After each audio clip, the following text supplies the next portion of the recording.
All right, good evening. My name is Jose Rojas, and I'll be talking to you guys today about the Jones Act. The Jones Act, it is a law that was put in place by the U.S. government after World War I in order to boost the economy in the U.S. Okay, pretty much, it's actually the Section 27 of the Merchant Marine Act of 1920. The law was put in place in order to boost the economy in the U.S., pretty much stating that all the merchandise that move from one port to another port in the United States needs to be in a United States ship. So it cannot be from a foreign country coming into once it comes into the U.S. and pay taxes, everything moves from one point to another point through rivers or from one port to another port needs to be from a United States boat. Now this have a serious impact in not countries, but places like Hawaii and Puerto Rico, okay? Because I'm pretty sure they took into consideration the impact that this law was going to take in this part of the country, but this law was made of almost 100 years ago, and it hasn't been reviewed, it hasn't been made any changes to it. So now, to this day, now we are actually feeling the impact of this law that was put in place about 100 years ago, okay? So pretty much it's prohibiting Puerto Rico or Hawaii to pretty much develop their own shipping industry. Now, with that being said, everything that comes from a foreign country, it needs to pretty much land in the U.S. first, go straight to Jacksonville, and then they have to move their goods from that foreign ship to a U.S. ship and then bring it to Puerto Rico, meaning that boat actually for that product pay taxes when it landed in Jacksonville in the United States, and it's also going to pay taxes when they import it to Puerto Rico, making things in Puerto Rico, pretty much every good that you're trying to buy in Puerto Rico costs about 15% to 20% more than the continental United States. So 70% of our economy was made up of agriculture back in the 1900s prior to this Jones Act.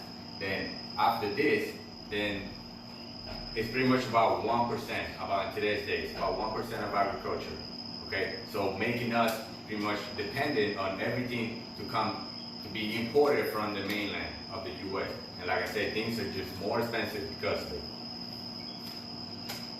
So Puerto Rico pretty much have a 72 billion. I know a lot of people are hearing about the crisis, especially when after Hurricane Maria. Now let me talk about Hurricane Maria. When Hurricane Maria came into Puerto Rico in 2017, President Trump actually lifted the Jones Act for about 10 days, allowing ships coming from South America, from all over the world, to actually bring help to Puerto Rico. That's going to allow it to be in a faster way, cheapest way to do it. It's going to be pretty much lifting the ban that the Jones Act has in Puerto Rico and allow people to actually land their foreign boats here in Puerto Rico and then continue to the U.S. Now, a lot of people will argue like, hey, listen, the Jones Act does not cripple Puerto Rico's economy and did not stop Puerto Rico to deal with other countries. And that is true to some extent. Now, I'm going to put it to you this way.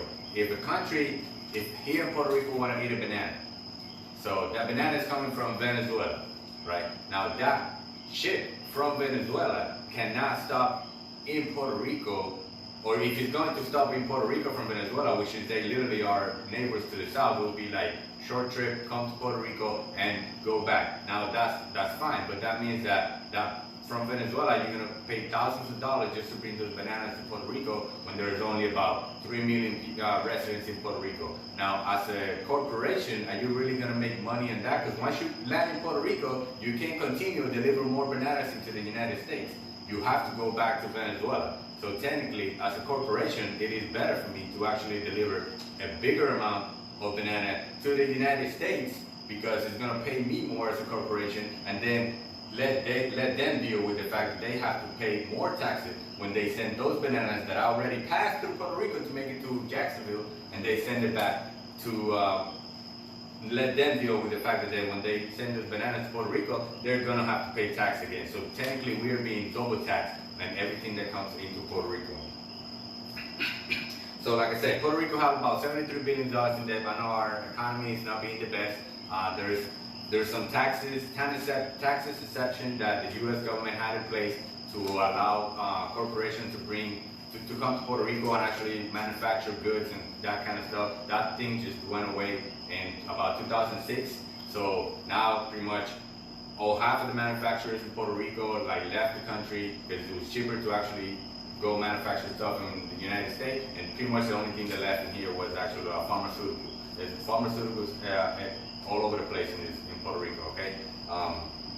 But I know our economy is not the best right now. We have about $73 billion in debt as today's day. So if you take into consideration the Jones Act, because a lot of people is like, well, the Jones Act have nothing to do with it, but corporations actually make profits out of the Jones Act coming to Puerto Rico, this double taxation deal that I was explaining earlier. So they made it's estimated that they made about $6 billion a year. It's importing and exporting things out of Puerto Rico, okay? You can find this in CNN.com, and actually you can find it in, I think it's EconomyToday.com as well. So if they actually made about $6 billion importing things to Puerto Rico. So this Jones Act has been around for about 99 years exactly to year today, okay? If you multiply that 99 years for $6 billion, it comes out to $594 billion. That means that if Jones Act would have been in place, Puerto Rico would have paid his debt about 8 times already from almost 100 years ago.